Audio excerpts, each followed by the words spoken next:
నిప్పురవ్వలు ఎలా లేస్తాయో అలా ఆయన దగ్గరికి వెళ్ళి నిలబడి ఈ శ్లోకం చదివేటప్పటికీ మనసులోంచి ఒక్కసారి సంతోషంతో ఆయన ముఖం, ఆయన వైభవం, ఆయన యొక్క ఉపకార బుద్ధి, భక్తుల్ని అనుగ్రహించేటటువంటి తీరు, ఆయన యొక్క సౌలభ్యము, ఆయన యొక్క విశేషమైనటువంటి ఆ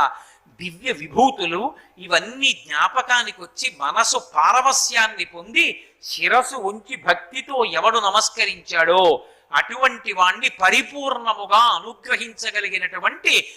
తేజస్సు కలిగిన ఎవరున్నాడో వాణ్ణి ఉపాస్మహే, నేను దగ్గరగా అంటే భౌతికంగా కాదు మనసులో ఆయనని ఉపాసన చేయుచున్నాను, ఆలోచించుచున్నాను, నమస్కరించుచున్నాను. కాబట్టి అగజానన పద్మార్కం గజానన మహర్నిశం అనేకదం తం భక్తానాం ఏకదంతం ఉపాస్మహే. ఇప్పుడు